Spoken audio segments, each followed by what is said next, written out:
Hi friends, welcome to rishis Telugu stories. ఎవరైనా మన ఛానల్ని సబ్స్క్రైబ్ చేసుకునే వాళ్ళు ఉంటే ప్లీజ్ సబ్స్క్రైబ్ చేసుకోండి ఫ్రెండ్స్. అలానే మనది సెకండ్ ఛానల్ స్టార్ట్ చేశానని చెప్పాను కదా, అందులో కూడా న్యూస్ స్టోరీ డైలీ వస్తుంది ఫ్రెండ్స్. ఇంట్రెస్ట్ ఉన్న వాళ్ళు ఆ ఛానల్ని సబ్స్క్రైబ్ చేసుకోండి. ఇక స్టోరీలోకి వెళ్ళిపోదాం. రామ్ అవని పార్ట్ నెంబర్ 69.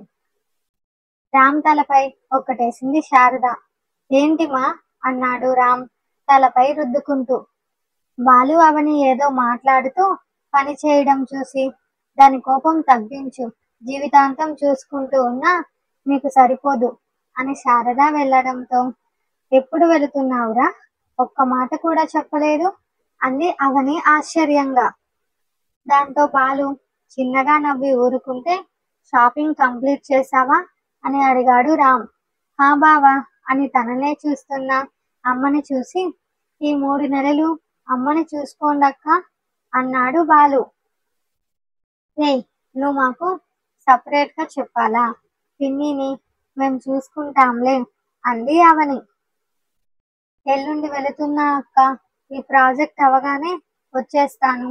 శ్రీను అన్న సపోర్ట్ చేయడం వల్లనే నాకు ఈ ఛాన్స్ వచ్చింది అన్నాడు బాలు.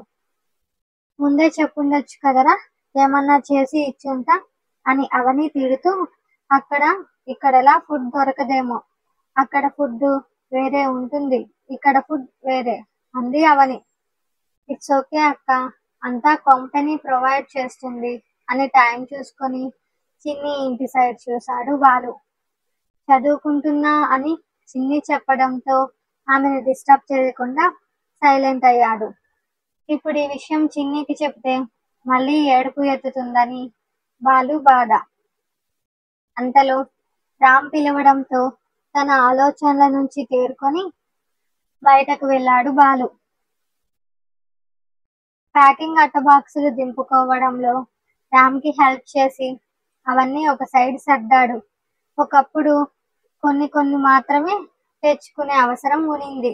ఇప్పుడు ఈ స్టాక్ చూశాక వాళ్ళ బిజినెస్ ఎంత డెవలప్ అయ్యిందో అర్థమయ్యి చిన్నగా నవ్వుకొని లోపలికి వెళ్ళి ప్రతి పదార్థాన్ని వెయిట్ వేసి ప్యాక్ చేసి ఓపికగా పక్కన పెడుతున్న అవనిని చూశాడు బాలు.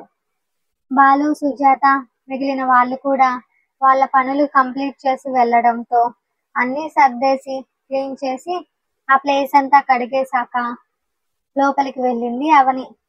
అవని, రా తిందాం అని లక్ష్మి పిలవడంతో, స్నానం చేసి వస్తానమ్మా, ఈ చెమటలతో ఎలా తినేను అంది అవని.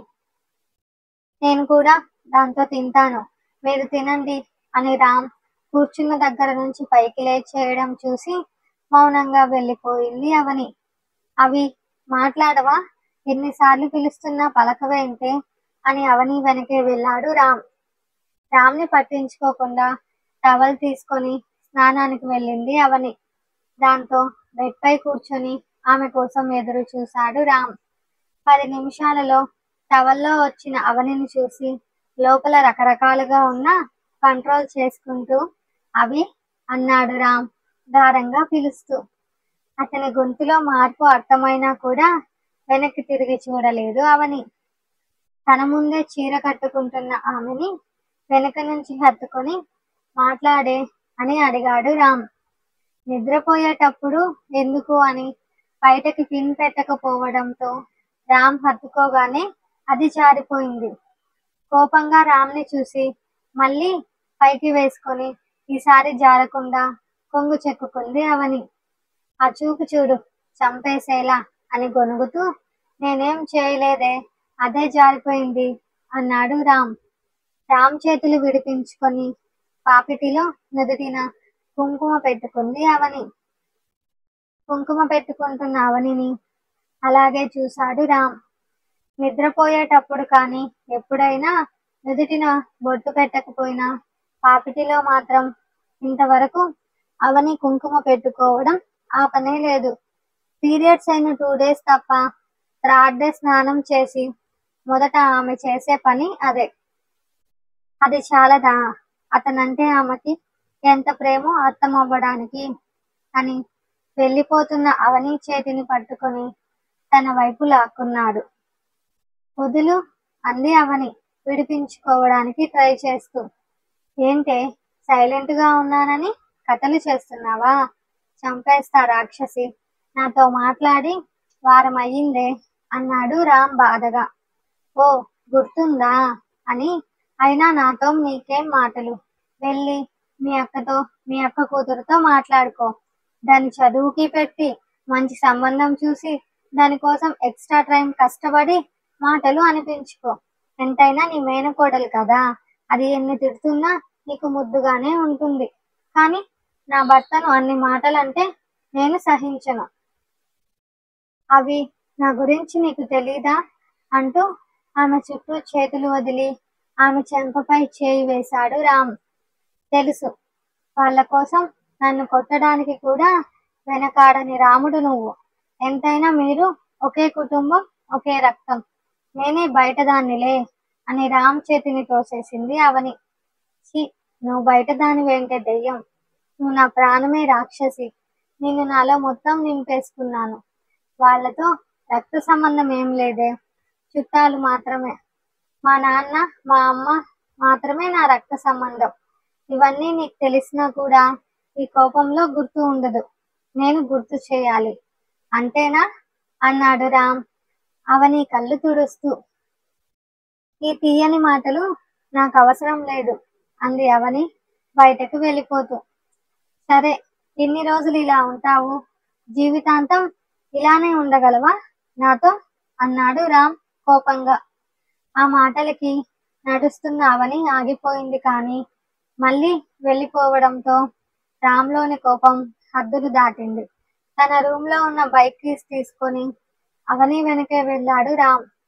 గుమ్మం దగ్గరికి వెళుతున్న అవని బైక్ సౌండ్ కి వెనక్కి తిరిగి చూసేటప్పటికి రామ్ బైక్ గేట్ దాటేయడంతో కళ్ళు గట్టిగా మూసుకుంది బాధగా.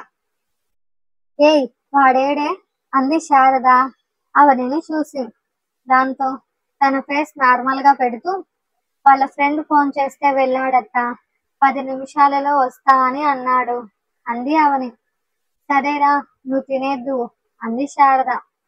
లేదత్తా, రామ్ వచ్చాక తింటాను అని వాళ్ళ నాన్న పక్కన కూర్చుంది అవని. కాసేపు వాళ్ళ నాన్నతో మాట్లాడాక అరగంట అయినా రామ్ రాకపోవడంతో వాళ్ళని నిద్రపోమ్మని చెప్పి ఫోన్ కోసం వెళ్ళిన అవనికి రామ్ ఫోన్ కూడా రూమ్ లోనే ఉండడం చూసి చాలా కోపం వచ్చింది. తన కోసం ఇంట్లో వాళ్ళు వెయిట్ చేస్తుండడం చూసి, వస్తున్నాడంటలే అత్త, మీరు వెళ్ళండి అని అవని టీవీ పెట్టుకోవడంతో మామూలుగానే ఉన్న అవని మొహం చూసి శారద కూడా ఏం అడగలేదు. రామ్ కోసం ఎదురు చూస్తూ హాల్లోనే కూర్చుంది అవని. ఓయ్, నిద్రపోయావా అని బాలు మెసేజ్ చేయడం చూసి లేదు అంది చిన్ని రిప్లై ఇస్తూ. బయటకు వస్తావా అని బాలు అడగడంతో ఎందుకు అని ఫోన్ చేసింది చిన్ని. ఎందుకంట అని తల కొట్టుకొని ఊరికే అలా అన్నాడు బాలు. అదేదో ఇక్కడికే రావచ్చుగా బాలు అంది చిన్ని. ప్రతిసారి ఎక్కడికే వచ్చేదే అన్నాడు బాలు. అది కాదు బాలు, మళ్ళీ బాబు లేచినా కష్టం కదా అంది చిన్ని.